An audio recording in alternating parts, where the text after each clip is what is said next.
Felix Staffelbaker here. I wanted to make a video on the fact that basically every ICO is a security, especially the ones that took place on blockchains such as Ethereum. And what you have to understand is that it's not me necessarily saying that. It's looking at Gary Gensler, and in his own words, which I will link the video to, you can start the video around the 13-minute mark, and it should start to give you a clearer picture of what I'm basically repeating and telegraphing and sharing for the people who are really interested in learning about the actual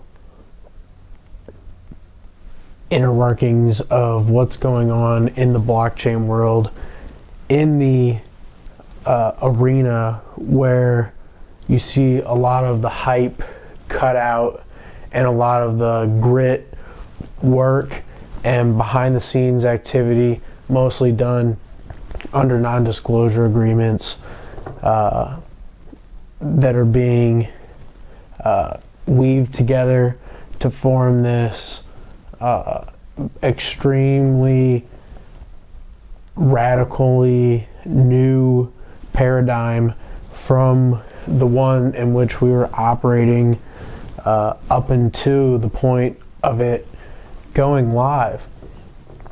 And Gary Gensler in his own words talks about the previous SEC chair Jay Clayton, and how he says that every single ICO is a security under the Howey test and under current law, and that many of the projects just have not been gone after properly or been addressed, or whatever the case may be.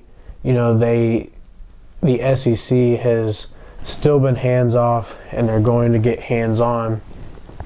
And what you have to understand, the significance of that is that in 2019, EOS was given a waiver for the way that the ICO was conducted of EOS on the Ethereum blockchain as an ERC20 token that basically allowed US citizens to be able to use a VPN and trade Ethereum for EOS.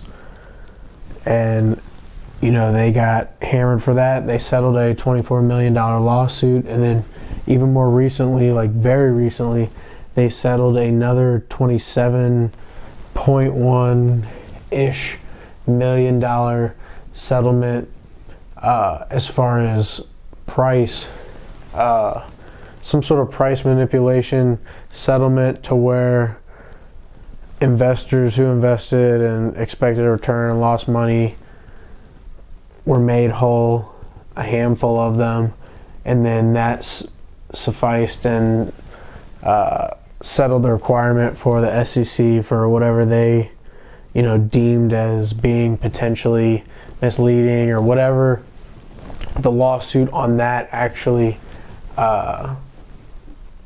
produced for those particular clients. It was a narrow decision. Obviously there's still a lot of people who are mad and a lot of haters, but they don't necessarily count when you talk about small retail who lost potentially their whole life savings. And even though it may potentially be a lot of money, it's not a lot of money in the grand scheme. So it's unfortunate, but it happens.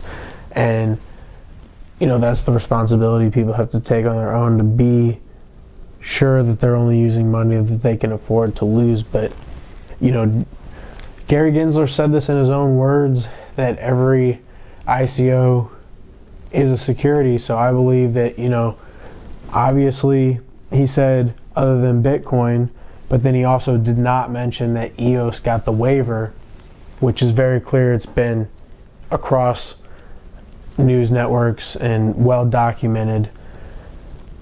And so you have to assume that only EOS and only Bitcoin are the two safe assets. And that's what I've been saying on Twitter for quite some time now. And you can obviously go back and look. I mean, it says, Bitcoin and EOS on my profile. So, people not taking a serious look at this and assuming, oh, my coin because X, Y, or Z, or because the founder of the token who may have a large pre-mine of it or sold it already at the peak, or was an early adopter of Bitcoin itself, so is already completely wealthy. Those people are the ones saying, oh, our token's fine, keep investing in our token so we can do more research, even though, we're 4 to 7 years old as a project and we still haven't launched smart contracts, or we still haven't launched this, or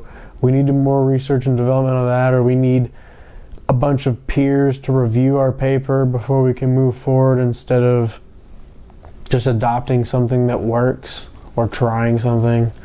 So, there's a lot of hurdles, a lot of different things, but one thing is clear, that people are not taking the people in charge who are running the show, running the regulations, running the ability for these, things like exchanges to be able to run. Block One's going to operate an exchange. That's obviously going to be all tokens that have regulatory clarity, who have a solid T behind them, who the SEC has already looked through and cleared, that those tokens, if they're very, very tiny, potentially the ones on like Nudex, those things could radically explode to the upside way more than some of these things like Ethereum. Take checks for instance. I mean, if you bought when it was fractions of a fraction of a penny, if it goes to several dollars, I mean, you would do very well. And that's not saying it will, that's just saying like the same opportunity exists on the EOS blockchain because it's already regulatorily clear, while literally all other smart contract platforms, especially Ethereum, even if it had a waiver at some point before, was regulatorily clear before, now because it switched to a proof of stake protocol from proof of work, now becomes under the jurisdiction of the SEC. All these ICOs are under the jurisdiction of the SEC, so they can do whatever they want, and they're going to do whatever they want. And if you're not listening to a warning or listening to the people in their own words who are saying it, who I'm just showing, then you risk whatever you risk. And that's, at this point, it's on you. We've had enough time and enough public information to be able to learn this, and that's what we've been showing all along. So I just wanted to put that out there, and everything's locked and loaded, ready to go. EOS is looking good, and I expect things to start moving rapidly very soon. So everybody keep your hopes up high and your head down low. Stoffel Baker out.